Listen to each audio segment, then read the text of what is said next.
Assalamualaikum warahmatullahi wabarakatuh.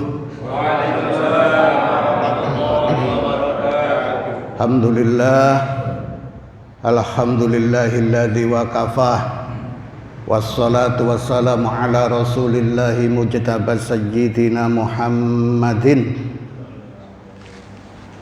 Nabiyil Mustafa wa ala ali min ahli sidqi wal wafa. Asyhadu an la ilaha illallah wahdahu la syarikalah wa asyhadu anna Muhammadan abduhu wa rasuluh la nabiyya wa la rasula ba'dah. Asbahna wa asbaha mulku lillah walhamdulillahi la syarikalah. La ilaha illa wa ilaihin nusur. Asbahna ala fitratil Islam wa kalimatil ikhlas wa ala dini nabiyina Muhammadin sallallahu alaihi wasallam wa ala alihi washabbihi ajma'in walhamdulillahi rabbil alamin. Bapak Ibu yang dirahmati Allah Subhanahu wa taala, untuk menghangatkan suasana pagi hari ini sampun hangat napa dereng nih? Ya, sedikit hangat nih. Tidak seperti beberapa hari yang lalu, dinginnya Masya Allah. Mau ke masjid rasanya Masya Allah. Lari pagi 5 kilo kuat, ke masjid 100 meter kademen. Monggo sareng-sareng membaca tasbih bersama, Semoga Allah Subhanahu wa taala memberkahi kita semua. Subhanallah walhamdulillah wa la ilaha illallah Allahu akbar. Subhanallah walhamdulillah wa la ilaha illallah Allahu akbar. Sekali lagi, subhanallah walhamdulillah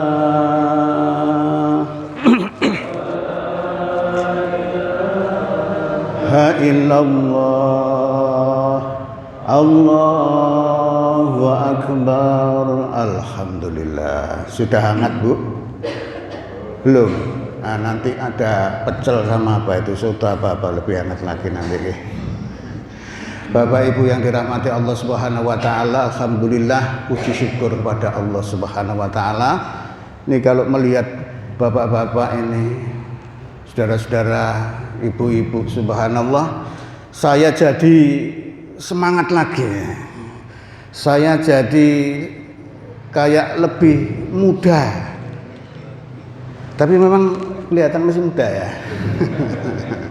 Mudah-mudahan. Masya Allah, Bapak Ibu yang dirahmati Allah Subhanahu wa taala, di tengah Bapak Ibu kalau membaca sosmed, melihat TikTok, melihat Instagram, apalagi Bu? Facebook. Wah, itu jadul kalau Facebook. Saya sama Pak Harno ini generasi Facebook nih. Kalau penjenengan mungkin sudah enggak. Ya. TikTok, Facebook, Instagram, Masya Allah Bapak Ibu. Itu yang teriak kenceng-kenceng hari-hari ini apa, Bu? Legalkan LGBT, lindungi LGBT, apalagi Bu, normalisasi LGBT. Bu, kemarin itu Majelis Ulama Indonesia mau mengajukan draft undang-undang apa Bu, melarang LGBT. Bu, LGBT itu apa sih Bu? Jangan-jangan tidak tahu LGBT itu. LGBT nanti jangan-jangan Ibu, L itu Laos. G-nya apa Bu? Ya, begitu majelis ulama Bapak Ibu teriak-teriak stop LGBT di Indonesia, langsung disambut 37 yayasan melawan apa keinginan majelis ulama. Di antaranya ada LBH. Apa Pak LBH? Ya, ada, saya baca itu solidaritas perempuan. Bu, perempuan, Bu. Solidaritas laki-laki tidak ada, Pak. Alhamdulillah, solidaritas laki-laki tidak ada. Solidaritas perempuan. Karena kalau perempuan itu biasanya memang fitrahnya itu komunal, berkumpul bersama. Kalau bapak-bapak itu apa fitrahnya? Bertarung, bersaing. Itu bapak-bapak. Bapak Ibu yang dirahmati Allah Subhanahu wa taala, 37 yayasan tingkat nasional menolak keinginan majelis ulama. Bapak Ibu yang dirahmati Allah Subhanahu wa taala. Saya kasih bocoran, Bu, ya. Halo. Bu, mau dikasih bocoran? Nah, kalau bapak-bapak ini insya Allah semua, bocorannya Bapak Ibu, sebetulnya mereka itu tidak hanya menginginkan jenis kelamin itu LGBT 4 tambah lagi perempuan 6, tidak hanya 6. 6 ini draft yang mau diajukan ke parlemen. Jadi Indonesia minimal punya 6 jenis. Subhanallah. Sebetulnya tidak 6, Bu. Yang mereka inginkan itu seperti di Thailand, Pak.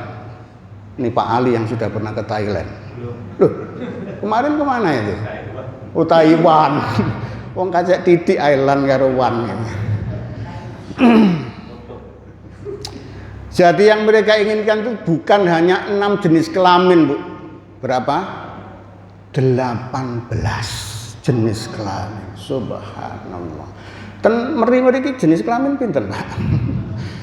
Masya Allah, subhanallah. Jadi mereka itu ingin ada 18 jenis kelamin, Bapak Ibu. Bu, kok kayaknya enggak percaya ya 18 jenis kelamin panjenengan niku. Masya Allah. Kula niki ustad yo elek-elek ngeten niki mboten bojo niki. Saya tunjukkan, Bu. Kalau perkataan saya itu tidak asbun. Nah, tidak asbun. Ini sampai saya catat, itu 18 jenis kelamin apa ae. Ternyata ada, Bapak Ibu. Pria, wanita, Tom, tapi jerinya enggak ada. D, Tom Gay King. B, Boot. Iki kapal tahu pokok boot barang ini. G Queen, G King, Tom G Queen, Tom G2, lesbian, lady boy, Adam. Hawane ya ndak ada Adam tok ini. Engi, Cherry, Samnyan. Enggak tahu sudah itu kayak apa jenis kelaminnya. Ya Allah subhanallah. Bapak Ibu yang dirahmati Allah Subhanahu wa taala. Menurut survei nggih. Survei departemen apa itu? Departemen Kemanusiaan dan Peradaban. Itu di Indonesia yang terdeteksi saja ada sekitar 3 juta komunitas LGBT. 3 juta di Indonesia. Enggak tahu di Meri ini sudah disurvei apa belum. Semoga enggak ada nih, Pak Lukman ya. Di Meri ya. Mojokerto semoga enggak ada ya. Bapak Ibu yang dirahmati Allah Subhanahu wa taala, makanya kalau penjenengan menyekolahkan anak, kalau masuk dia laki-laki, Pak, pastikan putra penjenengan keluar dari sekolah lulus tetap laki-laki, Pak. Masuk perempuan, pastikan kalau keluar sekolah lulus tetap perempuan. Bapak Ibu yang dirahmati Allah Subhanahu wa taala. Nanti kalau di panjang lebar ini, ya, ada nanti fatherless dan sebagainya, fenomena macam-macam itu ya, kehilangan sosok ayah misalnya. Di rumah ada ayahnya, ada ya berengosen juga pakai jenggot, tapi tidak keayahan, ayahnya itu keibuan. Ayah kok keibuan. Bapak Ibu yang dirahmati Allah Subhanahu wa taala, tapi melihat penjenengan ini subhanallah saya jadi semangat lagi. Jadi optimis lagi. Insya Allah tapi ini jumlahnya kurang banyak Bu, nggih. Nanti minggu depan apa bulan depan? Temannya, tetangganya, saudaranya diajak semua nanti, biar penuh ini tadi.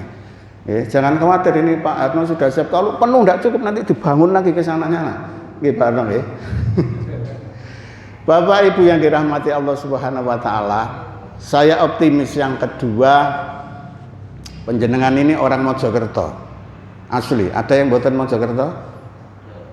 Ada.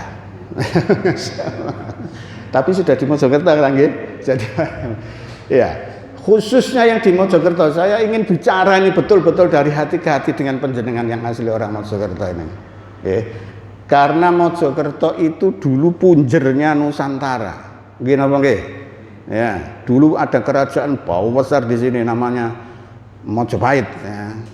Terus ini menjadi punjernya Nusantara. Bapak Ibu yang dirahmati Allah Subhanahu wa taala, nah, kalau kota Mojokerto itu kecil memang, luasnya hanya 22 km persegi. Jadi Pak Rianto kalau sepedaan sedikit sudah kabupaten. Ya, sepedaan ke barat hanya 5 menit sudah masuk kabupaten. Tapi jangan meremehkan kota Mojokerto Bapak Ibu. Kota Mojokerto itu kecil, tapi punya gunung sendiri, Masya Allah. Gunung Gedangan. Kecil Bu, tapi punya pulau sendiri Bu. Jangan tidak kalah dengan negara. Pulau Rejo.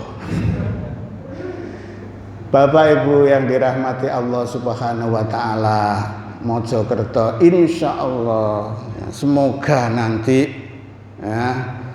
nanti peradaban itu akan dimulai dari Mojokerto. Amin. Insya Allah. Lihat Bapak Ibu ini panjenengan, insya Allah peradaban dimulai dari sini. Saya ingin cerita sedikit Mojokerto. Ini panjenengan itu keturunannya Gajah Mada, Sultan Mataram, Sultan Agung yang Mojokerto. Pak, panjenengan itu keturunannya Raden Wijaya napa Sultan Agung, Pak? Sultan Agung, ya, Masya Allah, yakin, pede. Saya cerita sedikit. Begini, Mojopahit itu terakhir, Raja Mojopahit terakhir, siapa Pak? Halo, yang Mojokerto asli. Kalau panjenengan ini pun bukan asli di sini, wajar. Kalau enggak tahu, Raja Mojopahit terakhir, siapa Bu? Halo? Yang bisa jawab dapat door prize. Nah, ini sudah disiapkan door prize. Sinten? Raden Wijaya, Masya Allah, itu pendiri Mojopahit. Kalau Raja Mojopahit terakhir, ada yang tahu?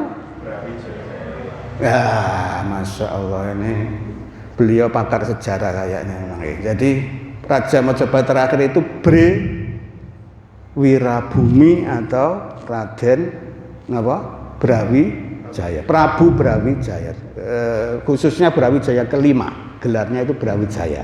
Ya. Nah, Bapak Ibu yang dirahmati Allah, begini ceritanya. Prabu Brawijaya kelima, Raja Mojopahit terakhir, ya, itu nanti dibidik. Nah, ini para dai itu begitu, ya.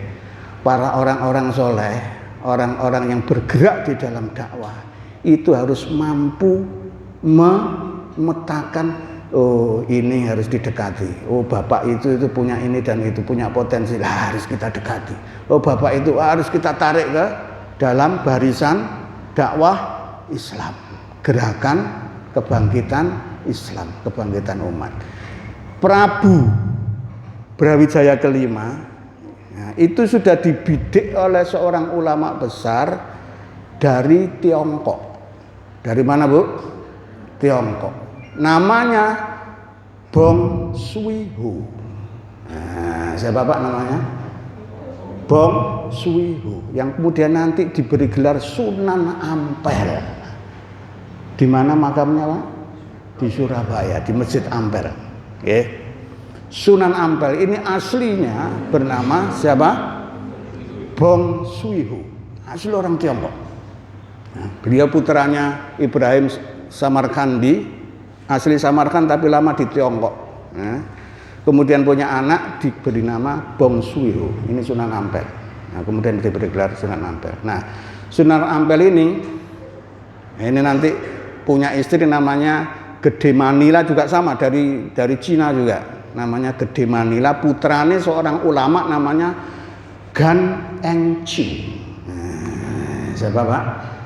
Gan Engcu. Dicatat Pak nanti kalau ujian keluar ini. Ya, Gan Engcu itu ulama besar, anak putra dari ulama juga namanya Gang Sicang. Nah, Gang Sicang. Itu punya anak Gede Manila menikah dengan Sunan Ampel. Oke, halo, Sunan Ampel nanti punya anak sinten Pak? Putranya Sunan Ampel?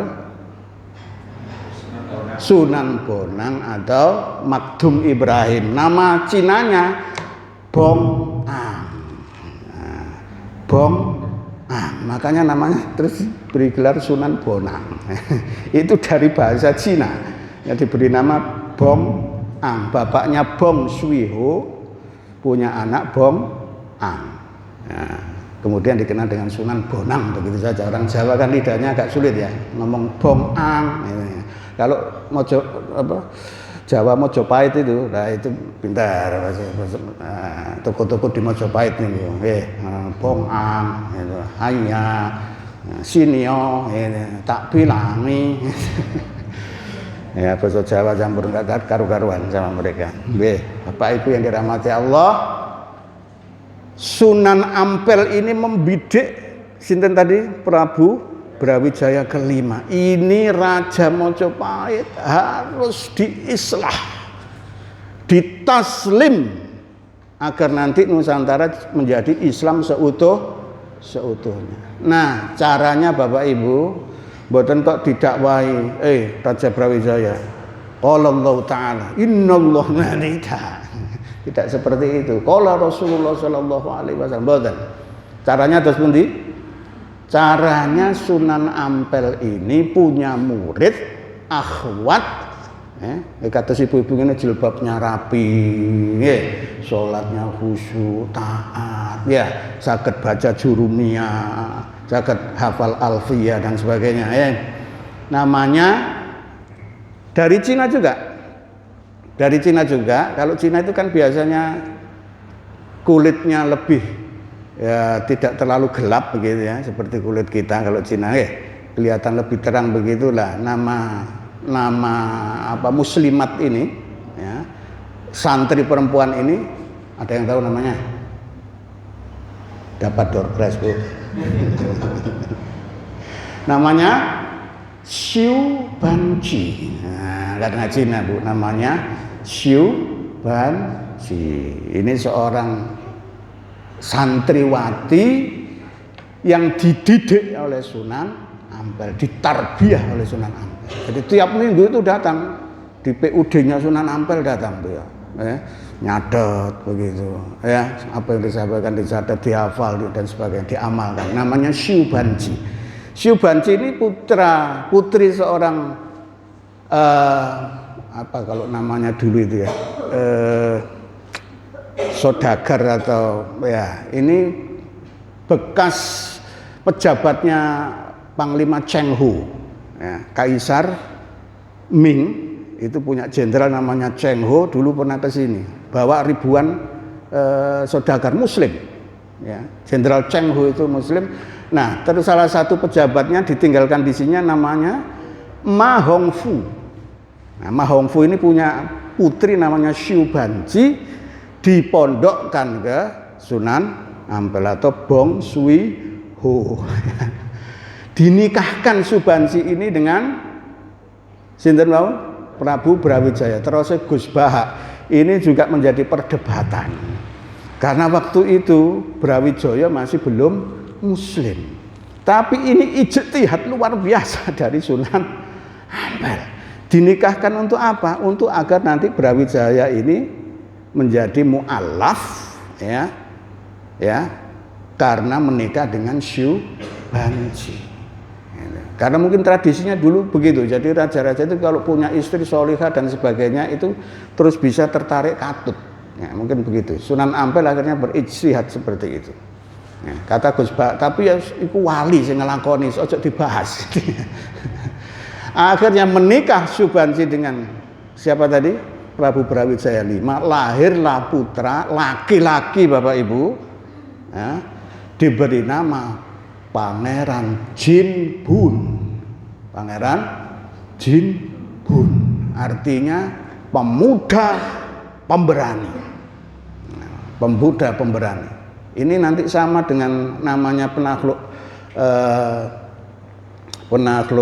pasukannya Hulagu Khan. Siapa namanya? Saifuddin Kutus. Saifuddin Kutus. Kutus itu artinya serigala yang menyala.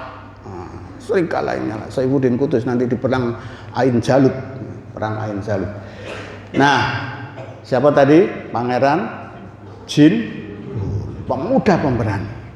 Begitu dewasa nanti, ini nanti dewasanya di Palembang bukan di sini, karena Syubansi dihadiahkan sama Brawijaya itu ke Raja Palembang, Aryo Damar di sana. Ya. Jinbun besar di sana. Nah, Bapak Ibu yang dirahmati Allah Subhanahu Wa Taala, setelah menikah dengan Syubansi, masuk Islamlah Prabu Brawijaya ke-5, masuk Islam. Jadi raja terakhir Mojopahit itu seorang Muslim. Jadi insya Allah penjenengan leres kalau Pak Arno tadi bukan keturunan Gajah Mada, tapi keturunan Sultan. Nanti ada urutannya Bapak Ibu. Begitu Jinbun ini besar, kembali ke Jawa, langsung dididik para wali. Nah, terutama Sunan Kudus nanti. Nah, dididik sama Sunan Kudus. Menjadi remaja pemberani, cerdas, pinter, alim. Nah, bisa baca kitab kuning. Itu Jinbun. Yang nanti beliau dinobatkan oleh para wali songo untuk menjadi raja kerajaan Demak pertama. Pendiri kerajaan Demak dan diberi gelar Raden Patah. Makanya di Mojokerto itu ada STM Raden Patah. Ya. Terus ada SMA Islam Brawijaya, karena masih ada Islam Brawijaya. Nah, Raden Patah ini nanti, ini hebatnya Wali Songo, Masya Allah, basyirohnya para ulama zaman dulu. Karena ulama zaman dulu itu teman-teman, nggih. Mboten kados ulama. Zaman dulu teman-teman riyadhah, nggih, puasa, sederhana hidupnya, tidak bermewah-mewah. Jadi basyirohnya itu tembus. Kenapa kok Raden Patah? Karena Raden Patah ini kalau dijadikan raja di Jawa tidak akan terjadi apa? Tidak akan terjadi ya dengan Mojopahit. Kenapa?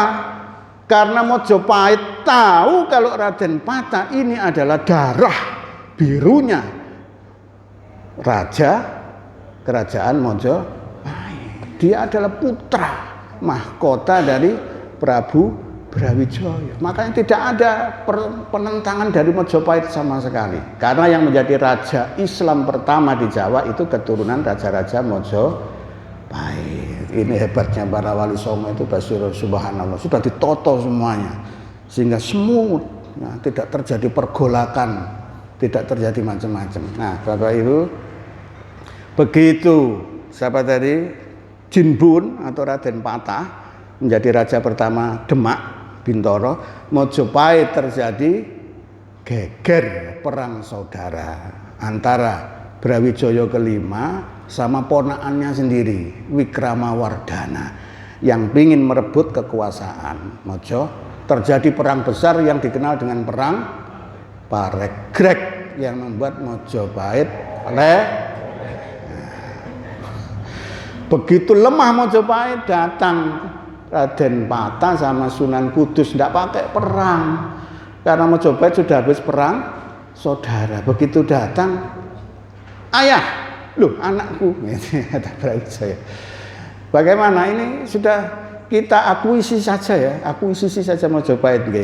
Jadi satu menjadi bagian dari kerajaan Demak Bintoro. Setuju Raja Sinten Brawijaya, diserahkan Mojopahit sepenuhnya kepada daulat Islam Demak Bintoro. Nah, Bapak Ibu yang dirahmati Allah Subhanahu wa taala, setelah itulah jadi awal abad 16, Majapahit itu kan runtuh akhir abad 15 ya. Tahun 1493 runtuhnya Majapahit. Langsung diakuisisi menjadi bagian dari kerajaan Demak. Itu Mojokerto dan sekitarnya. Bapak Ibu, ya, kemudian Mojokerto ini di bawah kadipaten namanya Kadipaten Japan. Makanya kan terus ada Japan Raya, Japan Asri, ya. Itu dulu kadipatennya Kadipaten Japan, miliknya Demak Bintoro. Sampai nanti Demak berubah menjadi kerajaan Mataram Islam. Ya, Mataram Islam. Kalau sekarang penjenengan ke Jogja masih ada sisa-sisanya, ya. Sultan Hamengkubuwono. Terus enten lagi Hamengkubuwono, ada Pakualaman. Luar biasa raja-raja Jawa itu. Buwono itu kan langit ya, itu dipangku sama Hamengkubuwono. Paku bumi, mangku bumi. Pakualam. Padahal paku bumi baru ditemukan kemarin. Tapi raja-raja Jawa sudah Pakualam. Ya, kalau di Aceh sana, saya pernah ke Aceh itu, yang mulia Sultan menjinjing langit. Jadi gelarnya itu menjinjing langit. Langit itu dijinjing. Ya, kalau di sini Pakubuwono, Mangku Bumi, Pakualam, apa malih, Pak? Bapak Ibu yang dirahmati Allah, nanti begini ceritanya. Jadi ada dua orang komandan laskarnya Pangeran Diponegoro. Ini sudah Mataram Islam. Dua orang komandan laskarnya Pangeran Diponegoro bersama 13 prajurit itu mundur ke sini, ke arah timur, karena Mataram digempur sama Belanda. Ya, Perang Diponegoro 1925 sampai 35 tahun. 5 tahun itu menghabiskan hampir seluruh APBN-nya Belanda. 5 tahun perang itu. Bangkrut sudah Belanda. Hampir roboh karena perang Diponegoro. Nanti Bapak Ibu bisa dibaca dalam sejarah. Ya, ada dua orang komandan ini, Allahu alam suami istri atau tidak, yang satu laki satu perempuan, yaitu Kiai Sabuk Alu. Ya. Pernah dengar di sini daerah Sabuk Alu? Terpundi? Pak Edi, di Pak Edi. Daerah Juritan ya.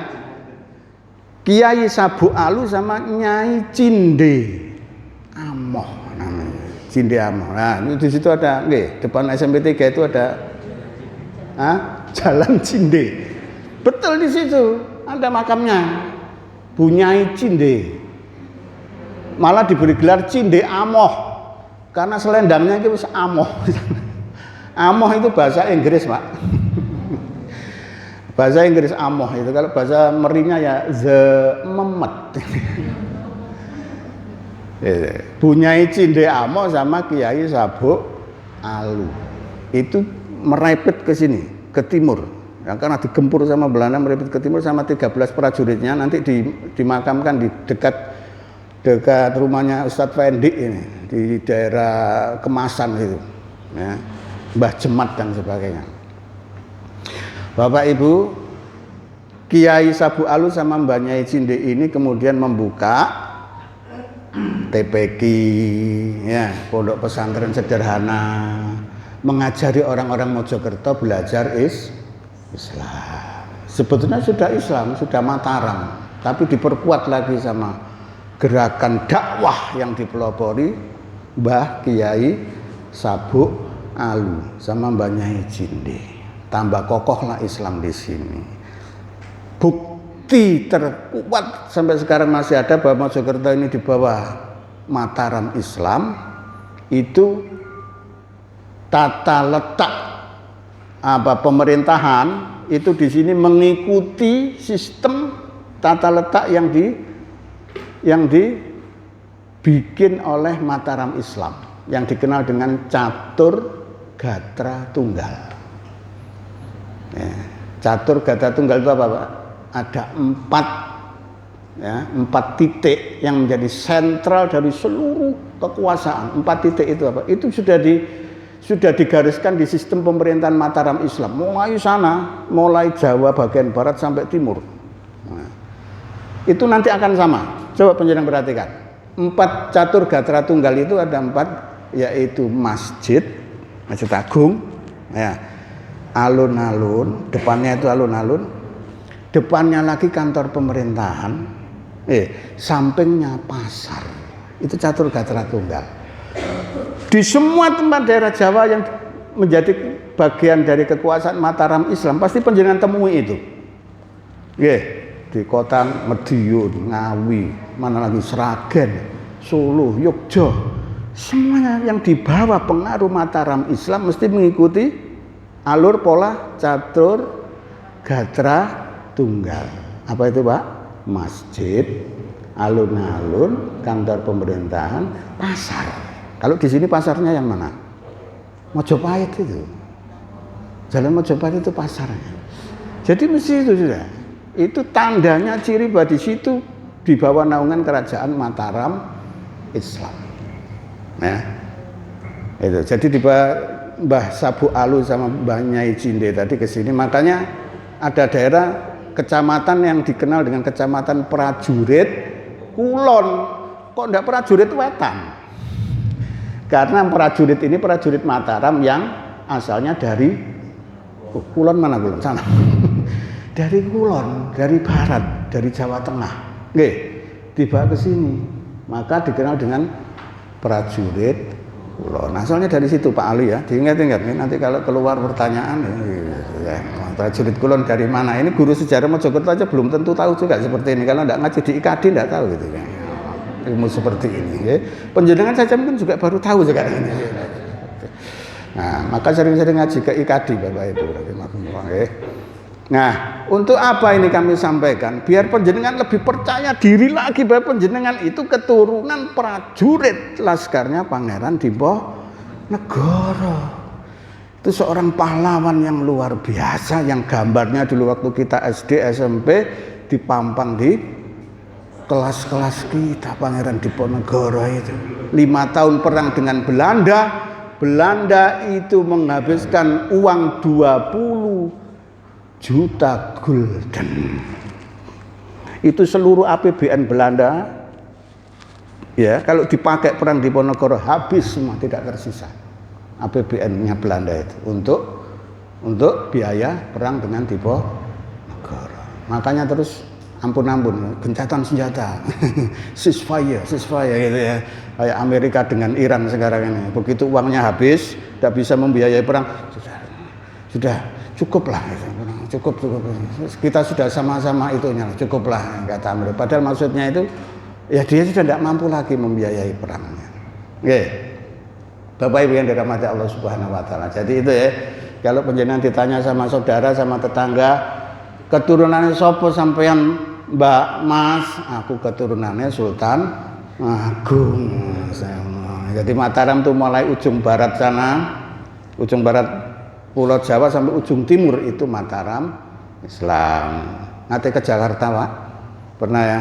Di Jakarta pernah dengar di Jakarta ada daerah namanya Matraman. Nah, pernah dengar? Nah itu dulu Sultan Agung gempur Portugis itu di situ Pak.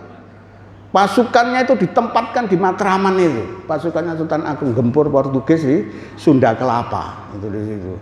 Terus Tumenggungnya, jenderalnya itu di sebelah selatan, gempur dari sebelah selatan.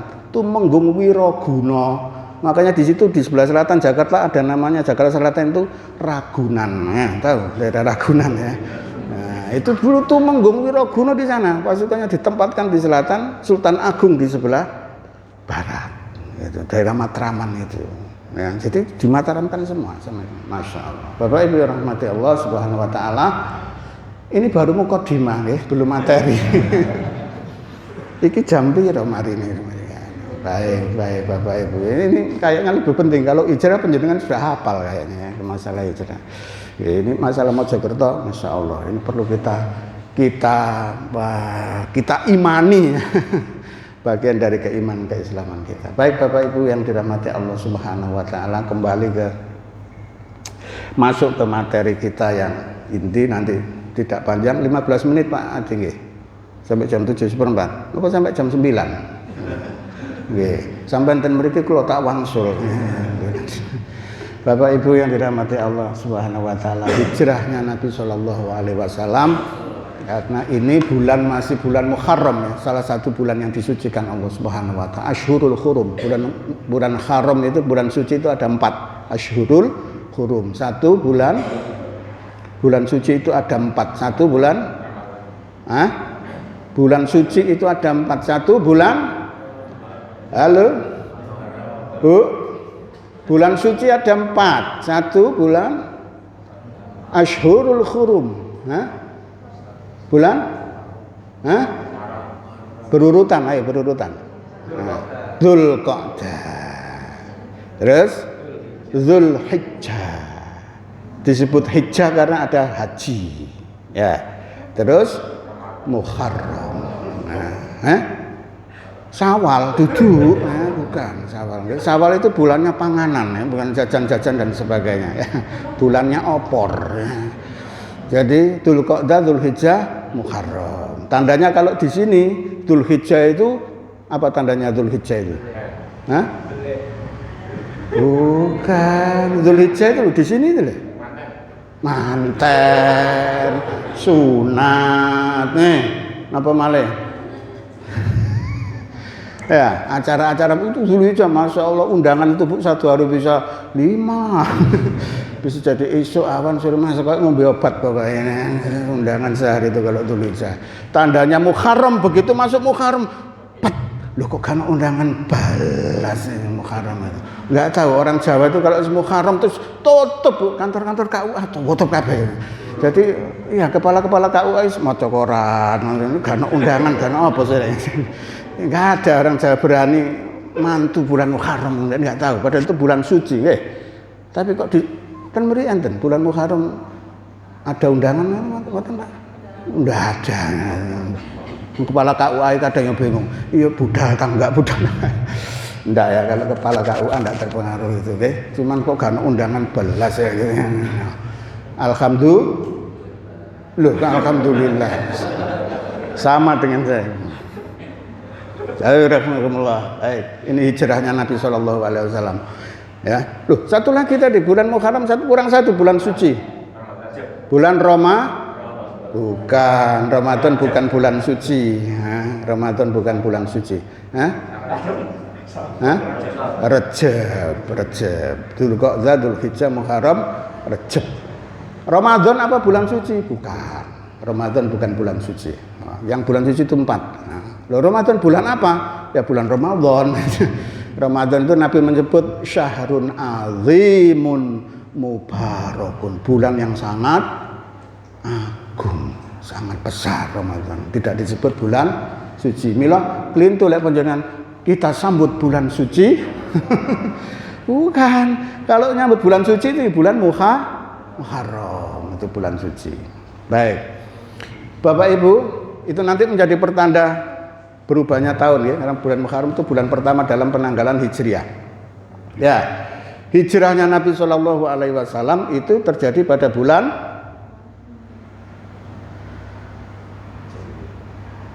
apa Pak? Hijrahnya Nabi terjadi pada bulan apa Bu? Hijrah Nabi Shallallahu alaihi wasallam terjadi pada bulan ya, lahirnya Nabi pada bulan Rabiul Awal, hari Senin. Rabiul Awal tanggal 12 Rabiul Awal. Masya Allah, seluruh ahli sejarah mencatatnya sama. Rasulullah SAW lahirnya hari Senin 12 Rabiul Awal. Kalau Yesus Kristus,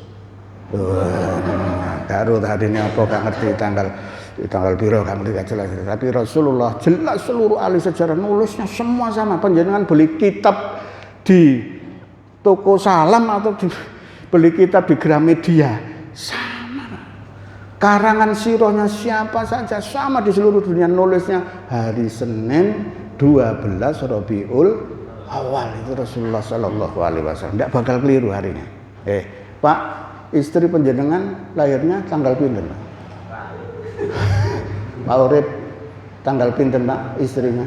Gak apa-apa lali, gak apa-apa. Yang penting Kanjeng Nabi mboten lah lali. Tapi anak bojone kan gak duwe lali.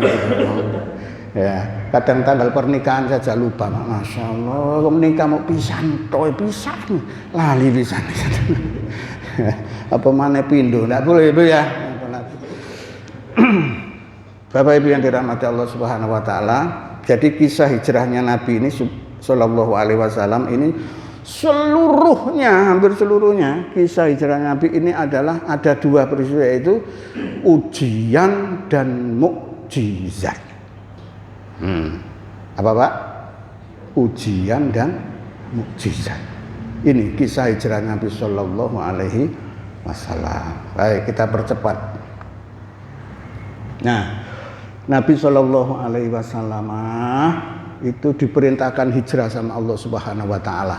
Ya, setelah tekanan di kota Mekah yang luar biasa, sahabat-sahabatnya disiksa, bahkan ada yang dibunuh, akhirnya diperintah Allah Subhanahu Wa Taala untuk berhijrah. Pak, sudah pernah hijrah Pak? Dereng ya? Nah, kalau punya rumah itu jangan dimeri tok sama meri terus pindah Kembloto kayak kemana ini? Biar enggak di sini saja ya. Atau kalau enggak beli rumah lagi kemana begitu. Bapak Ibu yang dirahmati Allah, diperintah oleh Allah dari kota Mekah Al-Mukarramah, kota metropolitan, kotanya para pedagang-pedagang besar, diperintah berhijrah ke sebuah desa kecil namanya Yasrib. Nun jauh di sana. Kalau sekarang perjalanan naik bis itu Pak, Pak Rianto berapa? 7 jam. Kalau dari Jeddah itu 7 jam. Kalau dari Mekah mungkin 6 jam. 6 jam sudah nyampe dari Mekah ke Madinah itu ya. Kalau dari Jeddah 7 jam. Nah, Bapak Ibu langsung saja ya kita persingkat. Ini rute yang dipilih oleh Nabi Shallallahu Alaihi Wasallam. Jadi Nabi berangkat hijrah itu pagi subuh, sebelum subuh sudah berangkat. Berapa orang Pak? Nabi berhijrah bersama berapa orang? 1, 2, diurut mawar 3. Nah, 4 orang Bapak Ibu. Diingat-ingat ya, 4 orang. 1 beliau sendiri Shallallahu Alaihi Wasallam. Ya. Yang kedua didampingi sahabat yang paling dicintai, paling dekat dengan beliau hati dan pikirannya, Sayyidina Abu Bakar As-Siddiq. Yang ketiga asistennya Abu Bakar, pembantunya Abu Bakar, Amru bin Fuhairah. Ya. Yang keempat penunjuk jalan.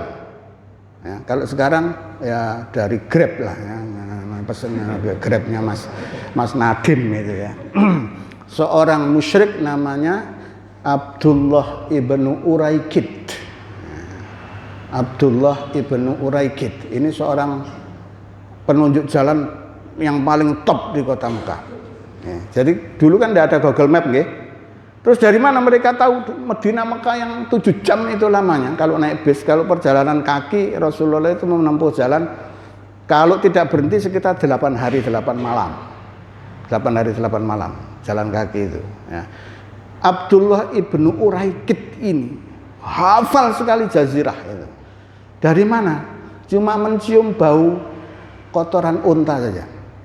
Oh ini unta kowung, itu tahu dia.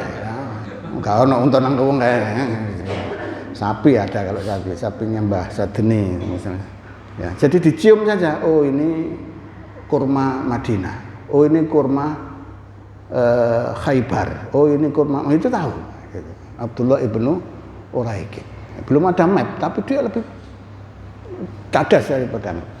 Dan Rasulullah 4 orang itu nanti mengambil jalur, penjara perhatikan, yang merah itu jalur tol ya, trans Mekah Madinah ya, jalur asli yang biasa dipakai manusia untuk jalan. Rasulullah mengambil jalan itu yang hijau ya. memutar lebih panjang berkelok-kelok. Berarti itu bukan jalan umum, Pak. Bukan jalan umum. Jalan umum saja dari Mekah ke Madinah. Pernah ketemu pohon di sekitar Mekah Madinah, jalan trans itu hampir kita tidak temu ya. Pohon di sana cuman batu cadas sama itu saja dari Mekah ke Madinah itu. Terus pokoknya ngemasno iki kok watu. Loh, iki kok mepodo karo sing kono mau ya. Jadi hampir sama-sama begitu ya dari Mekah ke Madinah. Ini Rasulullah mengambil jalur melawan jalur utama. Ini Rasulullah Shallallahu Alaihi Wasallam. Jadi dakwah itu juga butuh strategi ternyata, tidak abur-aburan, ya, agar tidak tercium musuh. Karena beliau dikejar oleh pasukan elitnya Abu Jahal, elitnya Mekah. Nah, penjelasan perhatikan itu. Bapak Ibu rahimakumullah, ini ada beberapa peristiwa yang bisa kita catat, meskipun banyak tapi beberapa saja. Ya, ntar ini, sebelum nanti beberapa peristiwa besar, ini saya membawa fotonya Rasulullah, Pak. Bu, sudah pernah lihat fotonya Rasulullah Sallallahu Alaihi Wasallam? Belum? Masya Allah. Padahal tiap hari Allahumma sholli ala Sayyidina Muhammad wa ala ali Muhammad. Bapak-bapak juga belum pernah lihat fotonya Rasulullah Sallallahu Alaihi Wasallam. Dereng nanti. Mau saya kasih fotonya Rasulullah Sallallahu Alaihi Wasallam? Mau nggih? Loh, kok mboten mau? Saya kasih fotonya Nabi Sallallahu Alaihi Wasallam. Ya benar tahu? Ya. Foto ini berdasarkan hadis dari Ummu Ma'bad Al-Khuzai. Siapa? Ummu Ma'bad Al-Khuzai. Dari Khuzai, Bani Khuza'ah. Bani Khuza'ah. Ini namanya Ummu Ma'bad, seorang ibu-ibu penjaga warung. Penjaga warung itu di antara jalan Mekah ke Madinah. Ya, kalau sekarang seperti warung Maksum misalnya, atau sambalnya Mak Yeye, sinten malih, Mak sinten malih, yang biasa kuliner. Lek dia sekarang Mae nang. Ya, ya Purnama, se-franchise. Ini Ummu Ma'bad punya warung, ya, satu-satunya warung di situ. Suatu saat Rasulullah kehabisan bekal, mampir ke warungnya Ummu Ma'bad Al-Khuzai. Nah, kemudian Rasulullah tanya, kalau bahasa sekarang, pecel tasih enten anak. Lu telas, ngapunten Mbak. Wedang, wedang jahe. Mboten enten ya. Waduh, ngono nang ikadi mau wedang jahe. Ya. Napa? Rawon, waduh tambah telas mboten. Terus adanya apa? Pun telah sedawa ya ngapunten, kata Ummu Ma'bad. Terus Rasulullah itu melihat, loh itu kok ada kambing, loh itu kambing saya. Terus Ummu Ma'bad, boleh saya peras susunya? Loh monggo, lah itu sudah 2 tahun gak metu susunya balas. Itu pun kambing perempuan, ya ditinggal yang laki-laki gak tanggung jawab sekali, laki-laki tinggal sama itu dan kasihan terus tua itu. Monggo kalau memang masih ada susunya, kata Ummu Ma'bad, diperes mawon. Akhirnya Nabi, Pak, Nabi. Tapi penjenengan juga boleh nyoba, barangkali juga anu nih, anu tuane dengan Nabi Sallallahu Alaihi Wasallam. Kalau penjenengan pengikut Rasulullah Sallallahu Alaihi Wasallam, dipegang sama Nabi Sallallahu Alaihi Wasallam, diperas keluar, Pak. Masya Allah susu itu. Saya minta mangkoknya, kata Nabi. Kasih mangkok, dikasihkan ke Abu Bakar. Lagi diperas lagi, keluar lagi, dikasihkan ke Amr bin Fuhairah. Diperas lagi, Bu, keluar dikasihkan ke Abdullah ibn Uraikid. Terakhir beliau Sallallahu Alaihi Wasallam yang itu Nabi, Pak, Sallallahu Alaihi Wasallam. Wis kabeh jamaah wis ngombe wis dahar kabeh, baru beliau Sallallahu Alaihi Wasallam. Tapi aja ditiru di sini ya. Iku kiyaine jarno kok mburi dhewe ae. Wis kabeh wis mari. Terus kiyaine tolak. Iki yo meniru Rasul. Yang meniru itu kiainya, jangan panitianya yang meniru. Sallallahu Alaihi Wasallam. Begitulah kemudian Ummu Ma'bad ini hadis terpanjang yang bercerita tentang fisik Rasulullah Sallallahu Alaihi Wasallam. Hadisnya Ummu Ma'bad ini. Dan beliau ketemu Nabi itu tidak ada 1 jam, Pak. Ketemu Nabi Shallallahu Alaihi Wasallam sebentar, tapi beliau mampu menceritakan lengkap fisiknya Rasulullah Shallallahu Alaihi Wasallam.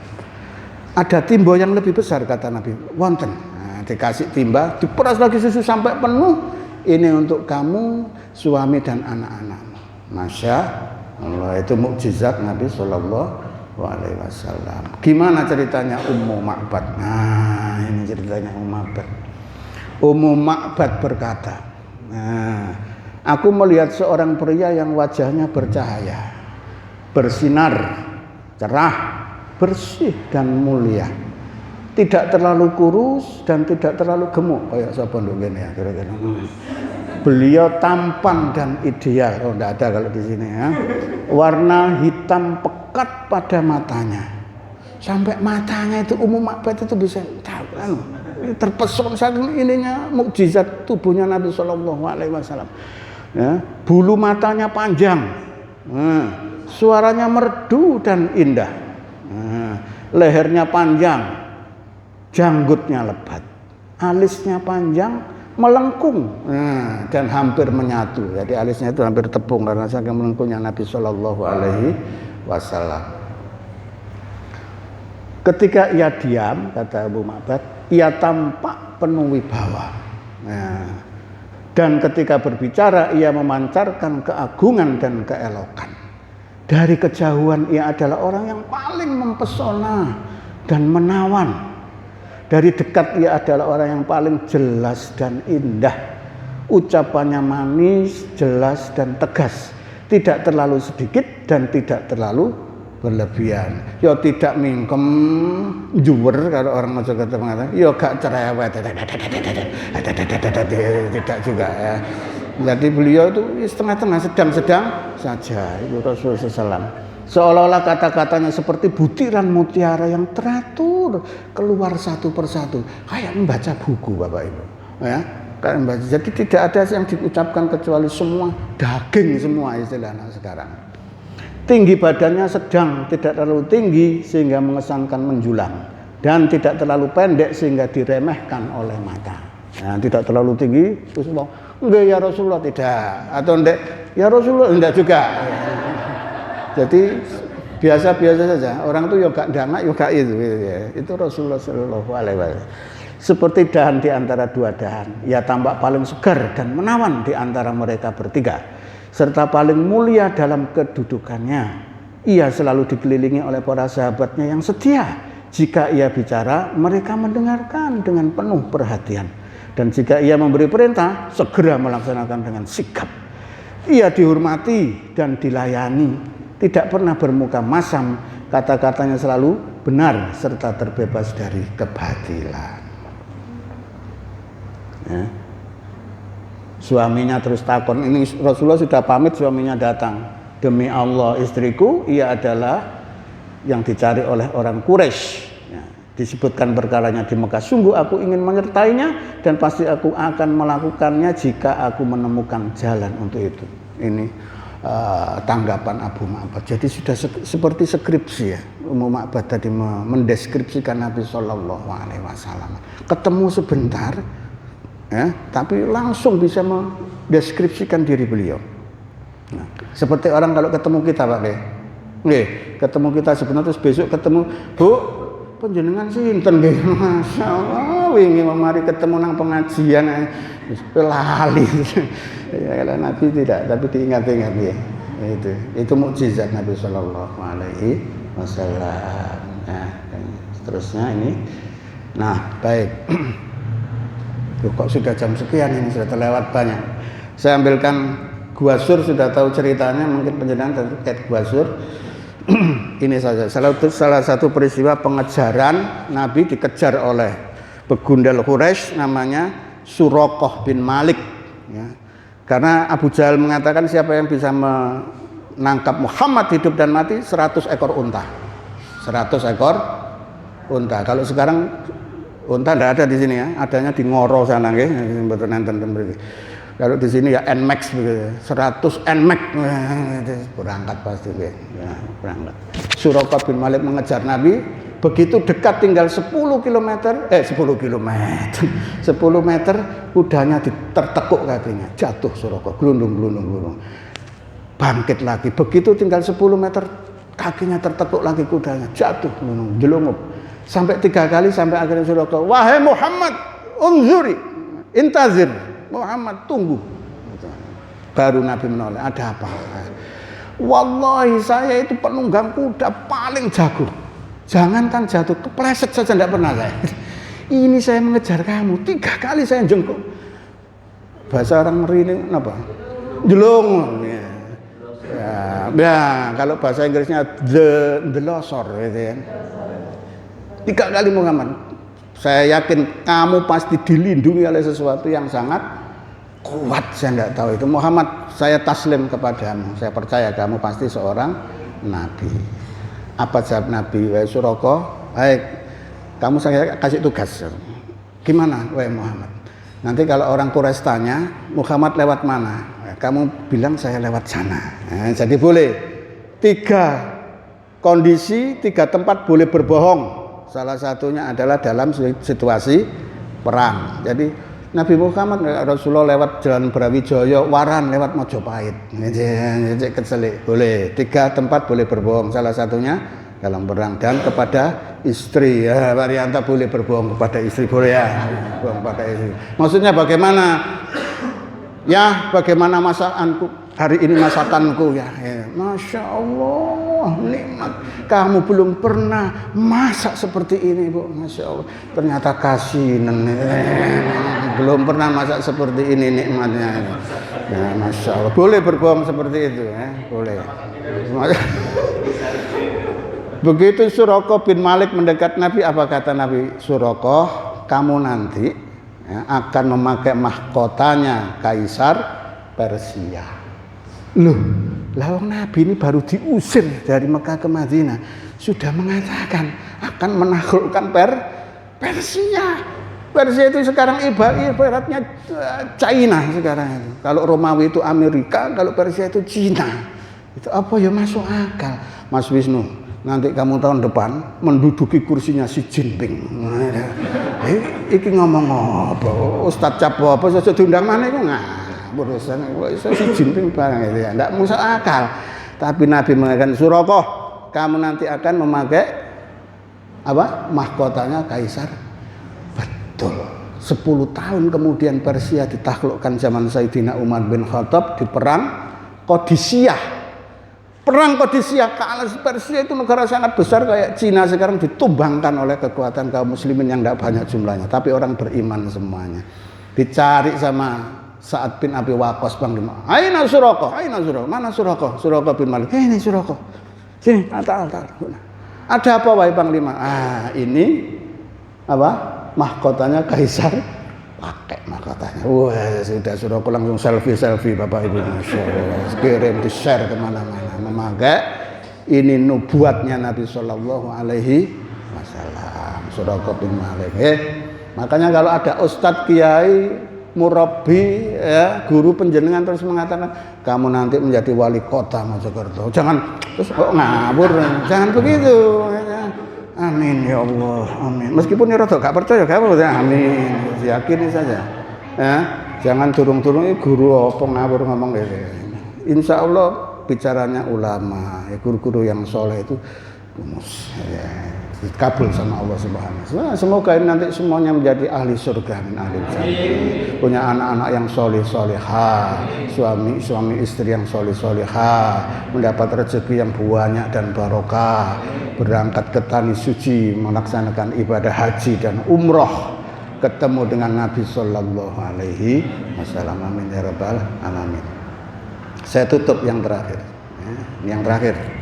Sudah, yang terakhir 5 menit. Nah, begitu tiba di Madinah, apa yang dilakukan Nabi, Bapak Ibu? Ada yang dilakukan Nabi itu, nanti ada 3, tapi ini yang paling penting adalah mendirikan masjid. Jadi sebelum tiba di Madinah, beliau tiba di desa Quba, beliau mendirikan masjid Quba. Yang kata beliau, siapa yang sholat di masjidku ini 2 rakaat, pahalanya seperti melaksanakan umroh. Alhamdulillah waktu kami ke sana saya nyerobot langsung bisa masuk ke mihrabnya beliau sallallahu alaihi wasallam yang di depan itu di Kuba itu. Bapak Ibu, beliau mendirikan masjid Kuba. Kemudian nanti begitu tiba di Madinah yang didirikan lagi-lagi bukan gedung kayak begini, bukan sekolah, bukan kantor, tapi masjid yang didirikan beliau sallallahu alaihi wasallam. Dan masjid nanti di Bani Salamah juga mendirikan masjid Bani Salamah yang kemudian dikenal sebagai Masjid Kiblatain. Ada dua kiblatnya. Satu menghadap Masjidil Aqsa, satu menghadap Masjidil Haram. Ya, fawali wajhaka satral Masjidil Haram. Jadi kalau di luar Mekah kiblat kita itu Masjidil Haram. Masjidil Haram itu kiblat kita. Tapi rahmatullah di Masjid Nabawi ini mukjizat Allah itu pasti sambung menyambung, ya terus menyambung. Yang memiliki tanah di Masjid Nabawi di Madinah itu tahu Pak siapa namanya? Dua anak yatim siapa namanya? Pemilik tanah Masjid Nabawi itu yang mewakafkan bahasa Deni bukan, bahasa Deni yang Masjid An-Nur sini. Masjid An-Nur yang di Madinah. Dua anak yatim sinten? Namanya Sahal, adiknya Suhail. Masya Allah. Sahal itu artinya apa Bu? Memudahkan. Oke. Jadi kalau ada masjid itu harus menjadi tempat yang memudahkan kaum muslimin. Masjid itu jangan menyusahkan, dilarang tidur di masjid. Nanti ngiler dan jadi orang ada musafir jauh-jauh kecapean mau ke hotel enggak punya uang, mau ke lasmen enggak punya duit, ke masjid diusir. Masjid bukan tempat tidur. Nauzubillahimin. Masjid panjenengan ya begitu. Sama. Masjid itu tempat yang memudahkan. Orang mau mandi saja tidak pakai sholat silakan. Masjid membuka pintunya 24 jam. Orang mau istirahat saja silakan monggo. Masjid itu tempat tempatnya rahmat Allah Subhanahu wa taala. Itu masjid Bapak Ibu yang dirahmati Allah Subhanahu wa taala. Jangan masjid kalau di mana-mana kan masjid kan lampunya dimatikan semua ya. Kalau sudah sholat isya dipateni kabeh, kipas angin dipateni biar keluar semua dari dalam masjid. Bapak Ibu yang dirahmati Allah Subhanahu wa taala. Jadi kalau penjenengan jadi takmir masjid, jadikan masjid kita itu memudah. Saya dulu pernah hidup di sebuah perumahan, Pak, ada masjidnya besar. Saya sampaikan, itu cepat pasang wifi di masjid kita. Agar anak-anak muda itu ke masjid itu tidak sekedar berat beribadah tapi bersuka cita karena ada wifi-nya. Terus takmir yang lain yang sepuh-sepuh itu. Lah nanti lah pada wifi-an semua Pak Ivan gitu. Pada main game. Ya biarkan daripada main game di kafe-kafe tidak terkontrol. Lebih baik di masjid kalau adzan mereka ikut sholat. Lama-lama pasti ikut sholat sambil didekati anak-anak itu. Saya lihat saldonya 200 juta. Masya Allah.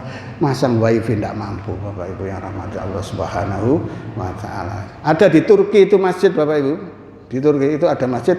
Kalau selesai sholat imamnya itu terus habis berdoa berzikir bersama imamnya itu dikelilingi makmumnya. Ada 10 orang, kadang 12 orang. Terus satu-satu tanya jawab sama imam, setelah itu pulang. Yang satu terus pulang. Ternyata apa? Makmum ini curhat kepada imam masjid itu. Ustaz, anak saya sudah 3 bulan tidak bisa bayar SPP, Ustaz. Pripun? Langsung imam itu angkat HP. Halo, ketua IKD. Oh ya, Ustaz. Nah, ada dana enggak untuk ini? Jamaah gitu. Beres Ustaz. Oke. Nah, pokoknya kalau IKD enggak punya kas, telepon salah satu jamaah. Pak Harno itu, wah, itu saudagar besar Pak Abah Harno itu. Nanti saya teleponkan beliau, gampang. Ya. Pokoknya ada. Ini ada yang sakit, ada dokter di mana? Ditelepon sama.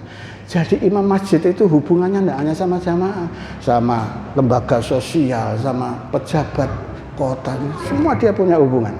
Itu imam masjid. Bapak Ibu yang dirahmati Allah. Di masjid panjenengan juga begitu. Imam masjidnya juga diwaduli begitu. Ustaz, anak saya belum bayar, anakku dewe durung bayar. Enggak begitu ya. Jadi imam masjid itu harus begitu, linknya harus banyak linknya kemana. Tinggal telepon saja. Ini ada saudara kita yang kurang, kita bantu. Gitu. Itu namanya ukhuwah Islam. Nah, Rasulullah menjadikan masjid itu 0 kilometer dari kota Madinah. Jadi semua bangunan diukur dari Masjid Nabawi. 0 kilometer itu adalah masjid. Dan semua permasalahan diselesaikan sama beliau Shallallahu Alaihi Wasallam dari masjid. Untuk itu marilah kita mulai, kita bergerak kebangkitan umat ini kita awali dari masjid. Tadi subuhnya di masjid ya. Yang bapak-bapak, Bu, suaminya tadi subuhnya di masjid apa betul? Bu, kalau enggak di masjid siram, Bu, disiram, Bu. Siram dengan bunga. Ya, laki-laki sholat subuhnya di masjid. Sholat jamaah yang diusahakan di masjid dan jadikan masjid sebagai tempat yang utama kita untuk segala aktivitas yang insya Allah nanti akan mendapatkan keberkahan dari Allah Subhanahu Wa Taala. Baik Bapak Ibu yang dirahmati Allah, ini ditutup langsung. Monggo kita munajat kepada Allah Subhanahu Wa Taala. Semoga apa yang kita mohonkan, kita hajatkan didengarkan, dikabuli Allah Subhanahu Wa Taala. Hamdan yuafi ni'amahu wa kafi mazidah. Ya Rabbana lakal hamdu kama yanbaghi li jalali wajhikal karim wa 'azimi sultanik. Allahumma inna nas'aluka salamatan fid din wal afiyatan fil jasad wa ziyadatan fil ilmi wa barakatan fi rizqi wa taubatan qabla al maut wa rahmatan indal maut wa maghfiratan ba'dal maut hawwin alaina fi sakaratil maut wa najatan minan nar wal afwa indal hisab. Rabbi fir lana wa li walidina warhamhuma kama rabbayani shaghira. Allahumma fir lahum warhamhum wa'afil lahum. Rabbana hab lana min azwajina wa dzurriyyatina qurrata a'yun waj'alna lil muttaqina imama. Rabbi ja'alna muqimas shalah wa min dzurriyyatina rabbana wa taqabbal du'a. Rabbi hab lana minas sholihin ya arhamar rahimin.